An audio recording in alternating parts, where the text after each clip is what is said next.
우리 감리교단은 연회라는 조직이 있어요. 연회. 그래서 전국을 이렇게 크게는 도별로 나누기도 하고 아니면 시별로 나누기도 하고 그 연회를 조직합니다. 퀴즈. 우리 교회가 속한 연회는 어디일까요? 잠실라면 섞였는데요. 서울라면의 잠실지방이죠.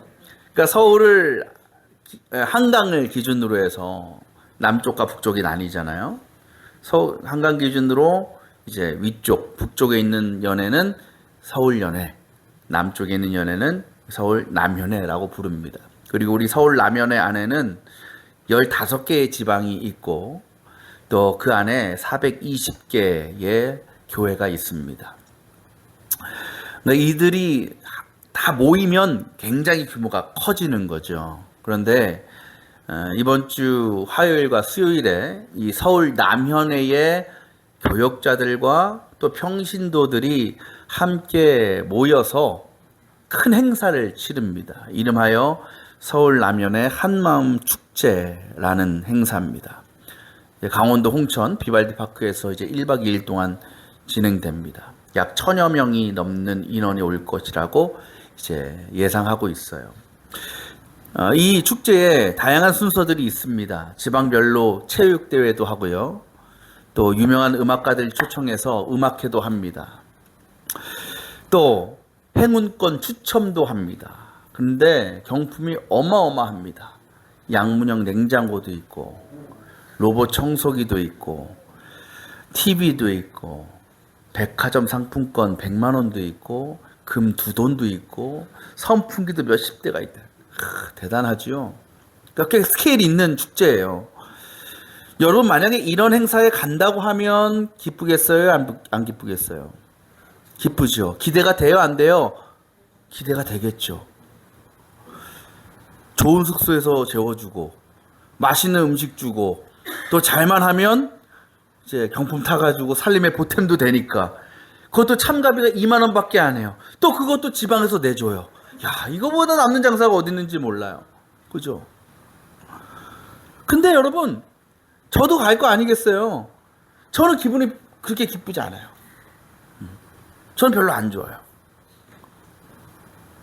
이 행사를 준비하는 데 있어서 각 지방마다 그 부서들이 있어요. 선교부도 있고, 교육부도 있고, 뭐 평신도는 사회평신도도 있고. 근데 이 연회 행사는 뭐 체육대회나 이러한 연합 행사는 교육부에서 주관합니다. 그래서 이 행사를 각 지방의 교육부 총무들을 다 불러다가 모여서 회의하고 답사가고 뭐 이러고 있거든요. 그러니까 이 교육부 총무들 중심으로 모든 행사들을 준비하고 계획하고 있는 거예요. 제가 뭐예요? 아쉽게도 우리 지방에 교육부 총무가 하필 타이밍이 안 맞아가지고 올해 작년부터 하고 있는 거예요. 근데 하필 이때 이걸 체육대회라는 걸 해가지고 여기저기 불려다니고 하고 있는 거예요. 그러니까 교육부 총무들끼리 모여서 얘기하다 보면 똑같이 얘기해요. 목회하기도 바쁜데 이거 여기저기 불려달리고 시간 쓰고 돈 쓰고 힘들다, 스트레스 받는다. 또 준비에 대한 것만이 아니라 이 행사를 어떻게든 잘 끝내야 되잖아요. 모두에게 기쁜 행사가 돼야 되잖아. 그거에 대한 부담감도 괜히 실수하고 잘못하면 또 요건 누가 먹어요? 교부총무들이 먹는 거예요. 제대로 안 했다. 그러니까 축제인데 말 그대로 축제, 기쁘고 즐거운 시간인데 저희들은 그 걱정과 근심과 염려가 더 앞세우는. 사실 이것이 이 세상을 살아가는 우리의 모습이 아닐까 싶습니다. 어른들이 하시는 말씀이 있어요. 야, 참 세상 좋아졌다. 그죠, 권사님? 세상 참 좋아졌죠? 참 좋은 세상이에요. 정말 우리의 삶의 형편과 환경은요, 과거에 비하면 너무나 좋아지고 편안해졌어요. 그래도 우리의 삶의 질이, 환경이 부유해지고 풍성해진 만큼 우리의 마음도 넉넉해지고 풍요로워져야 되는데 실제로 그렇지 못한 이들이 너무나 많다라는 거죠. 많은 것을 누리고 사는데도 불구하고 늘 마음에는 불안함이 있고 공허하고 늘 걱정과 근심이 끊이지 않는 사람들이 있어요. 겉으로 볼 때는 축제를 사는 것 같아요. 마음껏 하고 싶은 거 다 하는 것 같아요. 근데 그 안에는 자신에 대한 또는 미래에 대한 두려움과 염려가 떠나지 않은 채 그 마음이 영원히 메말라가는 사람들이 얼마나 많은지 모릅니다. 이 문제를 어떻게 해결할 수 있을까? 지금보다 더 많이 누리면, 더 많이 얻으면 그 마음의 고통에서 벗어날 수 있을까? 여러분, 이스라엘 민족들이 지키던 중요한 3대 명절이 있죠. 여러분 다 아는 거 첫 번째 뭐예요? 유월절이죠. 유월절. 유월절이 어떤 겁니까? 출애굽할 때에 하나님께서 재앙을 내리시죠. 그런데 그 문에 어린 양의 피를 문에 바른 집은 그 심판으로부터 벗어나게 하신 것을 기념하는, 기억하는 절기예요. 그래서 유월이라는 말이 유도 넘다, 월도 넘다라는 말이에요. 그 재앙을 피해서 넘어갔다. 그것을 기념하는 게 유월절의 가장 큰 절기죠. 그리고 6월절이 끝나고 50일이 지나면 77절이라는 명절을 지냅니다. 77절. 77, 49. 이게 50 비슷하잖아요. 그래서 이걸 오순절이라고도 부르죠. 이날 어떤 날이냐? 그 해에 처음 거둔 보리나 밀을 수확해서 그것을 거두게 하신 하나님께 감사하는 절기예요. 맥주 감사절이라는 절기가 우리나라도 있죠. 그 비슷한 개념이라고 보시면 돼요.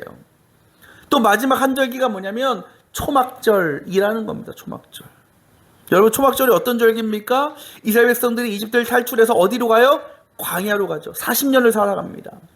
거기서 뭘 지어요? 초막, 장막을 짓고 살아요. 그 안에서 하나님의 보호하심과 인도하심 가운데 그 시기를 잘 이겨냅니다. 그 광야에서 초막을 지어서 살던 삶을 기억하면서 그들이 초막절이라는 것을 지냅니다. 그리고 초막절은 일주일 동안 진행됩니다. 그런데 이 초막절에만 행하던 특별한 의식이 있는데 그것이 무엇이냐면 대제사장이 실로암 연못에 물을 길어다가 예루살렘 성전의 제단에 붓는 겁니다. 이 의식은 이스라엘 백성들이 광야에 있을 때에 목마름 때문에 고통당했잖아요. 근데 하나님께서 모세를 통해서 반석을 쳐서 물이 나오게 하셨죠.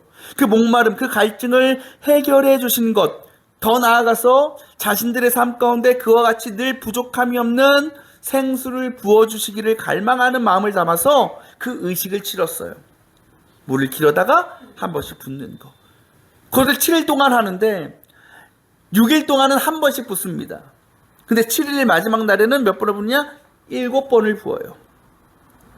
한마디로 이 초막절은 감사의 축제였고 나중에 이 날이 우리가 지금 지키는 추수감사절의 기원이 되는 그런 절기입니다. 오늘 말씀은 이렇게 시작합니다. 명절의 가장 중요한 날인 마지막 날에, 여기서 말하는 명절이 어떤 명절이겠어요? 초막절이죠.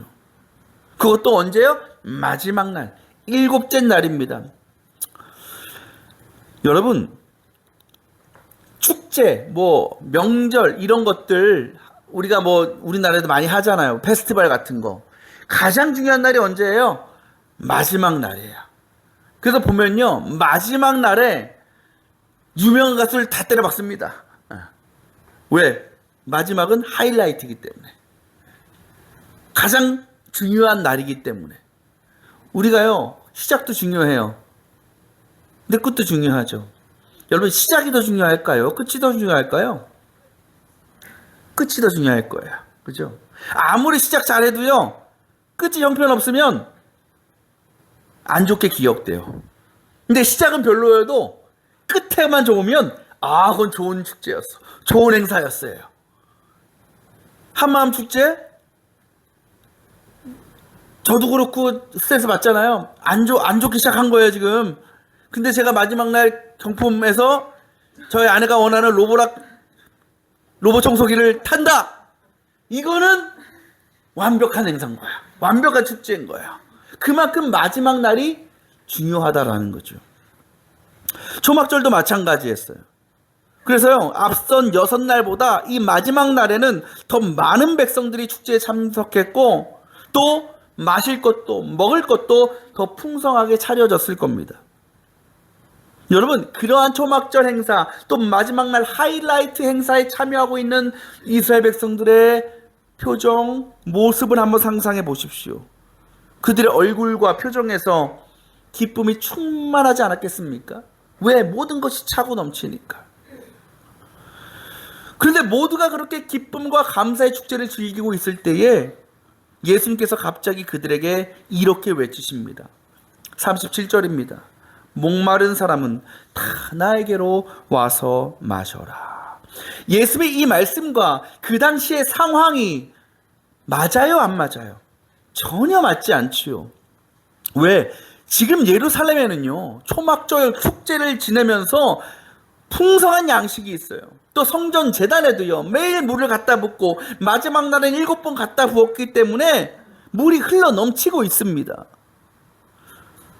목말릴 일 없어요. 뭐 하나 부족한 것이 없습니다. 그런데 지금 예수님께서 그런 그들을 향해서 목마른 사람은 나에게 오라라고 선포하시고 계십니다. 그 말씀을 듣고 예수님 앞에 저 목마릅니다, 물 좀 주십시오 하고 나아갈 사람은 한 사람도 없을 겁니다. 그렇다고 왜 예수님이 이런 말씀을 하셨을까? 그래요, 우리는 알고 있어요. 예수님이 말씀하시는 목마름이라는 것은 우리 육신의 목마름이 아니라 영혼의 목마름, 영혼의 갈급함이죠. 근데 그렇다고 해도 이해가 잘 되지 않아요. 왜? 지금 이스라엘 백성들은 자신들을 이집트에서 구해주시고 광야에서 동행해주신 하나님께 감사와 영광을 돌리는 축제를 벌이고 있잖아요. 그들의 모습을 보면 충만한 기쁨이 넘칩니다. 평안합니다. 그런데도 주님은 그들에게 이렇게 말씀하시고 계신다는 거죠. 왜 그럴까? 이런 노래의 가사가 있어요. 내가 웃는 게 아니야. 그죠? 이런 노래도 있어요. 웃고 있어도 자꾸 눈물이 나요. 모르세요? 몰라, 이 노래? 그러니까 예수님께서 보실 때 지금 초막절 축제에 참석하고 있는 백성들이 이와 같은 거예요. 주님은요, 그들을 너네가 어떻게 의식을 치르는지, 너네가 어떤 표정을 짓는지, 얼마나 많은 것들이 차려져 있는지를 보시지 않았습니다. 주님은요, 그들의 마음과 영혼의 상태에 집중하셨어요. 그래서 겉으로 볼 때는 축제를 즐기면서 기쁜 것 같아요. 감사한 것 같아요. 근데 그들의 영혼이, 마음이 메말라가고 있고 죽어가고 있음을 주님은 발견하신 겁니다. 여러분, 그런데 왜 이들은 이 성대한 축제에 참여하면서 하나님께 예배도 드리고 마음껏 먹고 마시면서 육신은 채워지고 넉넉해지는데 왜 그들의 영적인 상태는 오히려 죽어가고 있는 것일까? 그것은 그들이 그 절기를 지키는 의미와 목적을 잃어버렸기 때문입니다. 여러분, 초막절이 명절이고 잔치이고 축제인 이유는 그곳에 먹을 것과 마실 것이 넘쳐서가 아닙니다. 제사 때 사용될 물이 차고 넘쳐서도 아닙니다. 하나님께서 그들의 조상을 광야 생활 가운데 지켜주시고 그로 인해 지금 자신들이 이 땅에 존재하며 또 하나님의 백성으로서의 정체성을 이어갈 수 있는 것에 대한 감사와 감격이 그들이 초막절을 보내며 하나님 앞에 기뻐해야 될 중요한 이유였다라는 거죠. 그리고 그 시간을 통해서 그들은 하나님께서 행하신 그 놀라운 구원의 역사를 기억하고 되새기고 그 은혜가 지금도 자신들에게 임하고 있음을 믿는 믿음을 회복해야만 했던 겁니다. 그런데 점점 그들에게는 이 명절이라는 것이 그저 때에 맞춰 드리는 일종의 행사, 형식이 되어버렸습니다. 무엇보다 그들이 그 마음과 영혼이 메마르고 무너져 갔던 이유는 그들이 기쁨과 평안을 누리는 방법을 엉뚱한 곳에서 찾고 있었기 때문입니다. 백성들은요, 우리가 하나님께 열심히 제사드리고 또 성전에 물을 길어다 붓는 그 의식을 행함을 통해서 초막절 참 잘 지켰다, 그렇게 생각했던 사람들입니다. 그리고 차려진 맛있는 음식을 먹고 좋은 포도주를 마시고 좋아하는 사람들과 이야기 나누고 교제하면서 자신들의 마음이 기쁨으로 충만해질 줄 알았습니다. 근데 문제는 여전히 그들의 마음 가운데 세상적인 불안함과 걱정과 두려움이 사라지지 않는다라는 거지요. 하나님께 열심히 예배를 드려도, 의식을 치러도, 맛있는 음식을 먹고 마셔도 전혀 영적인 기쁨과 평안이 회복되지 않는 겁니다. 주님은 그들의 신앙을 꿰뚫어 보고 계셨습니다. 그리고 그 문제를 해결해 주시기를 원하셨습니다. 그를 위해서 그들이 반드시 필요한 일이 무엇이냐? 내가 주는 생수를 마셔야 된다는 거죠. 38절을 보면 그 생수를 어떻게 마실 수 있는지를 이렇게 표현하고 있습니다. 38절 이렇게 시작합니다. 나를 믿는 사람은, 결국 예수 그리스도를 믿는 믿음을 통하여 우리의 영혼이 회복되고 우리 안에 영적인 변화가 시작된다는 겁니다. 어떻게 그 일이 가능하느냐? 39절입니다. 이것은 예수를 믿는 사람이 받게 될 성령을 가리켜서 하신 말씀이다. 여러분, 왜 우리가 그렇게 감사하지 못할까요? 왜 우리에게 늘 불평과 불만이 끊이지 않는 것일까요? 결국 그것은 우리 안에 내가 살아있기 때문입니다. 내가. 인간은요, 완전해요? 불완전해요? 불완전해요. 완벽할 수가 없어요. 연약한 부족한 투성입니다. 그래서 인간이 생각하는 기준과 뜻 안에는 절대로 완벽이라는 건 없는 거예요. 늘 한계가 있고 부족함이 있고 끝이 있습니다. 근데 그런 연약한 내가, 부족한 내가, 한계가 많은 내가 살아있으면, 내 안에 살아있으면 우리는 절대로 온전한 기쁨, 완전한 평안을 누릴 수가 없는 거예요. 왜? 내가 부족한데, 내가 연약한데 어떻게 완전함을 그것을 통해서 얻을 수 있겠냐는 거죠. 그럼에도 우리는 끝까지 나를 놓지 못해요. 내 자아를 놓지 못해요. 그래서 늘 생각해요. 여기서 조금만 더 채우면, 조금만 더 잘 되면, 조금만 더 나의 뜻이 이루어지면 모든 문제가 해결될 것이다. 그러면서 자꾸 육신을 채우는 일, 육신의 만족을 위한 일에 우리의 모든 시간과 노력과 물질을 쏟아 붓습니다. 근데 결국 그것이 우리 스스로를 더욱 불행한 삶으로, 더욱 우리의 영혼을 망가뜨리는 방향으로 살아가게 한다라는 거죠. 이 얼마나 불쌍하고 안타까운 인생인지 모릅니다. 그러나 감사한 것은 그런 우리를 위하여 하나님께서 예수 그리스도를 이 땅에 보내주셨다라는 겁니다. 예수님께서 우리를 위해 하신 일은 단지 고난받고 십자가에 달려 죽으시고 부활하심으로 우리에게 마지막 때의 구원을 받을 자격을, 그 자리를 허락하신 것만이 아닙니다. 우리가 구원받은 자로서 이 세상에서 하나님 나라를 경험하며 살아갈 수 있는 은혜를 분명히 주셨다라는 거죠. 곧 우리의 육신은 비록 이 세상에 속해 있지만 세상을 따라가는 것이 아니라 하나님의 백성으로 하나님 나라에 속한 자로서 천국에서 누리게 될 그 영원한 기쁨과 평안을 이 땅에서도 누릴 수 있는 자격과 은혜를 저와 여러분에게 허락하셨다라는 겁니다. 우리가 그 일을 누리려면, 그것을 경험하려면 방법은 하나예요. 오늘 말씀, 예수 그리스도를 믿음으로 주님께서 허락하신 성령을 받는 거예요. 그래서 우리 안에 여전히 남아있는 나의 생각, 나의 가치관, 나의 자아라는 자리가, 그 자리가 비워지고 그곳에 성령 충만함으로 임하셔야 된다는 겁니다. 그 성령 안에서 우리는 비로소 구원의 확신과 소망, 그리고 그로 인한 감격과 만족과 행복을 경험하게 되는 겁니다. 그리고 그것은요, 우리의 상황과 환경에 따라서 있었다가 사라졌다 하는 것이 아니라 우리가 무엇을 하든지 어디에 있든지 우리의 영혼을 늘 풍성하게 하는 기쁨과 감사의 근원이 된다는 것을 우리는 잊지 말아야 됩니다. 1900년대 초에 미국이 대공황이라는 큰 경제적 위기를 겪게 됩니다. 그때 프랭클린 루즈벨트 대통령이 대통령으로 취임하면서 뉴딜 정책이라는 것을 피죠. 그리고 그 정책을 통해서 미국의 경제가 다시 살아나게 됩니다. 시장이 다시 활성화되게 됩니다. 그렇게 경제는 회복되고 그 부를 영광을 다시 찾아냅니다. 근데 그 당시에요, 이상하게도 나라는 회복됐어요. 경제는 다시 부흥합니다. 근데 백성들의 삶을 보니까 그들의 삶의 질이 점점 더 빈약해지는 거예요. 삶의 질은 점점 떨어지는 겁니다. 그 대표적인 이유가 뭔지 분석해 봤더니 과거 그 대공황이라는 위기를, 그 고통을 겪었던 국민들이 일종의 그것에 대한 트라우마가 있는 거예요. 불안함이 있는 거예요. 그래서 경제가 회복됐으니까 돈도 이제 잘 벌게 됐을 거 아니에요. 그 돈을 소비하지 않고 그냥 쌓아두는 거예요. 통장에, 계좌에. 여러분, 모으는 즐거움이 커요? 쓰는 즐거움이 커요?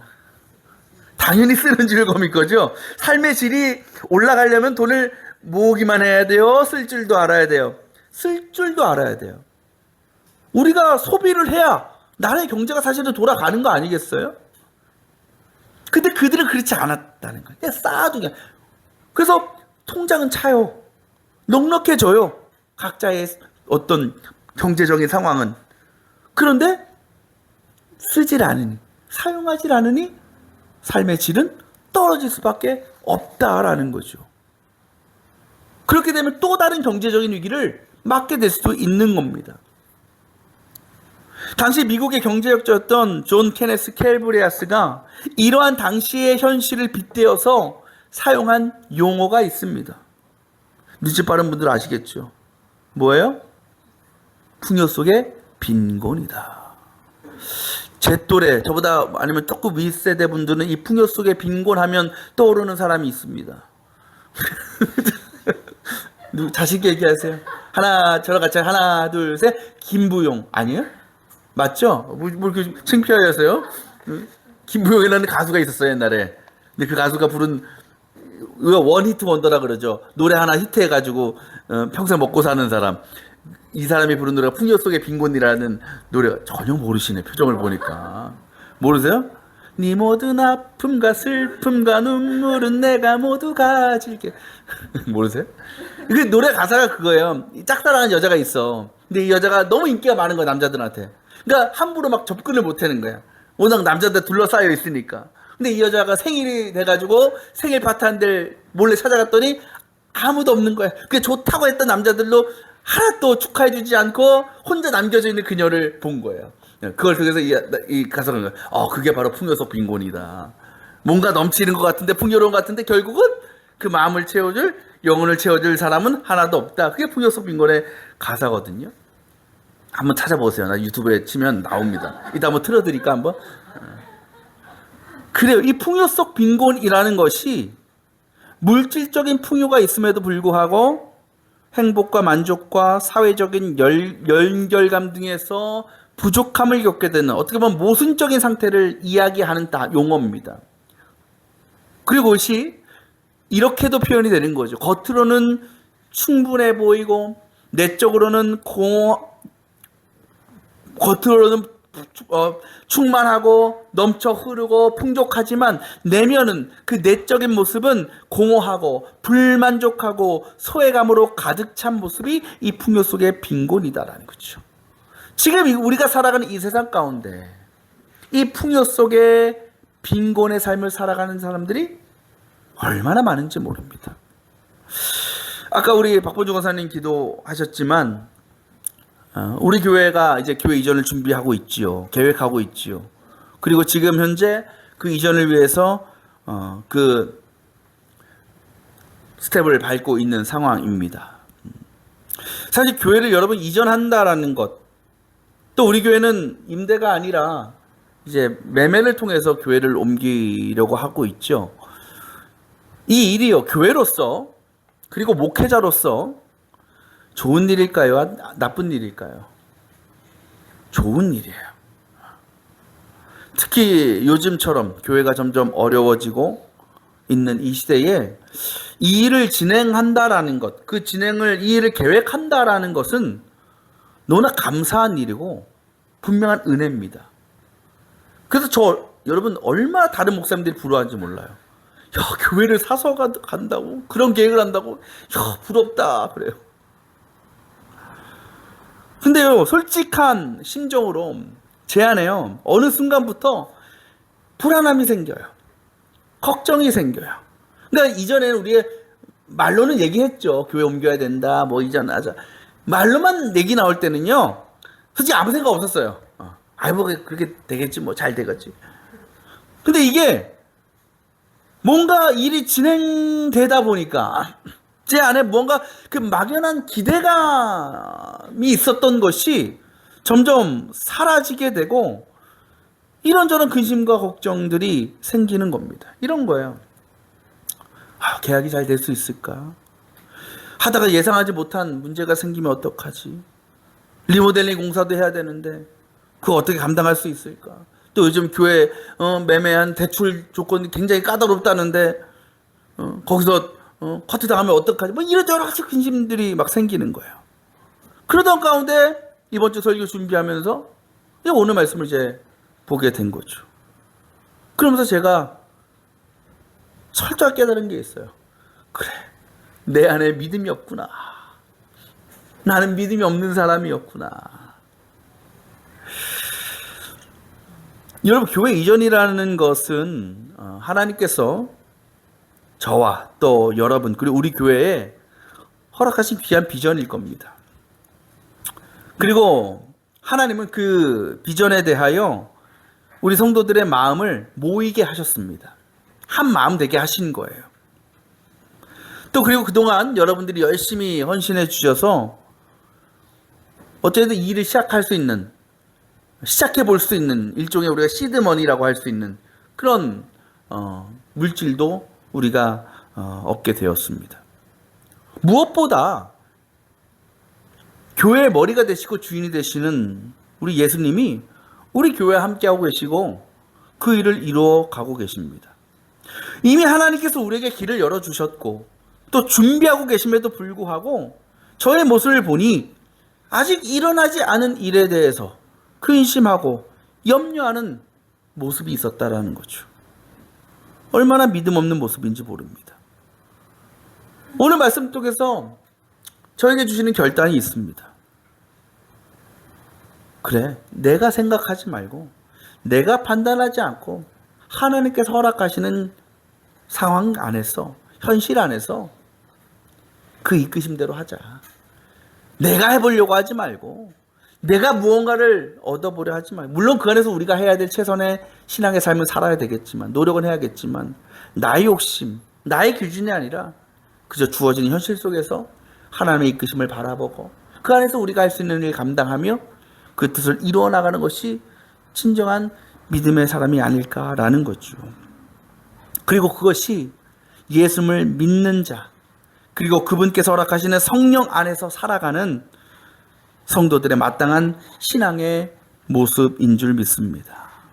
바라기는 이 자리에 함께한 모든 성도님들도 우리 교회를 위하여, 그리고 교회를 향한 하나님의 놀라운 계획과 뜻을 위하여 끊임없이 마음을 모아주시기를 원합니다. 지금 우리에게 가장 필요한 것은요, 넉넉한 재정도 아니고 여러 가지 부족한 조건들을 채우는 일이 아니라고 믿습니다. 지금 우리가 가장 필요한 것은 무엇이냐? 교회의 주인이신 예수 그리스도를 믿는 것이라는 거죠. 그리고 그 믿음을 통하여 부어주시는 성령 충만의 은혜를 입는 것입니다. 하나님께서는 그 믿음으로 세워가는 교회를 절대로 무너뜨리지 않으십니다. 우리에게 주신 그 거룩한 비전과 소명을 하나님 뜻 안에서 반드시 이루어 가실 줄 믿습니다. 그 과정 가운데 문제가 있을 수 있지요. 뜻하지 않은 어려움을 만날 수 있습니다. 그것 또한 하나님께서 우리를 연단하시고 가르치시는 과정이라고 저는 믿습니다. 그렇게 믿음으로 나아가는 저와 여러분 안에 영원히 목마르지 않은 생수, 곧 하나님 나라의 기쁨과 소망과 평안이 흘러 넘치게 되는 은혜를 경험하게 되는 것입니다.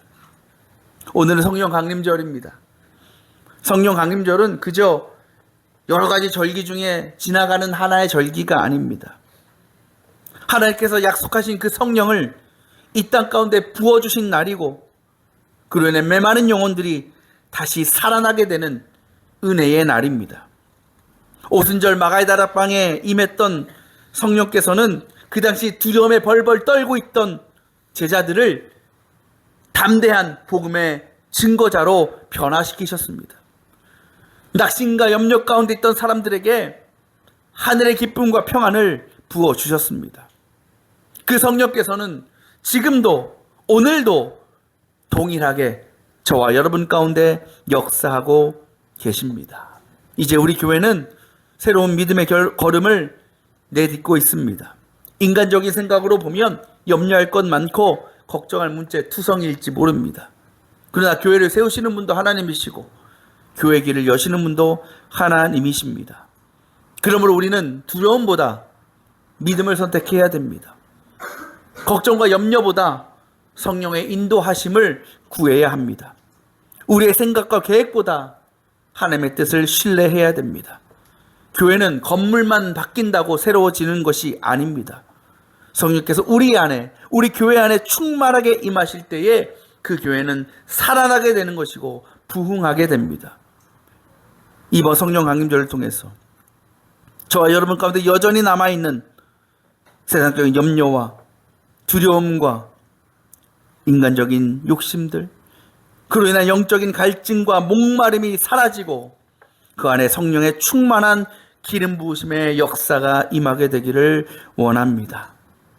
그리고 그 은혜 안에서 우리가 사람의 힘이 아닌 성령의 능력으로 세워져 가는 성도 그리고 교회가 되기를 소망합니다. 더 나아가서 우리 머릿돌 교회와 또 성도들 안에 임한 생명의 복음, 구원의 기쁨과 소망이 우리의 가정과 지역과 우리의 사회로까지 흘러 넘치게 되어서 여전히 이 땅 가운데 지치고 목마른 영혼들을 살리고 구원하는 생명의 통로로 우리가 세워질 수 있기를 주님의 이름으로 축원합니다.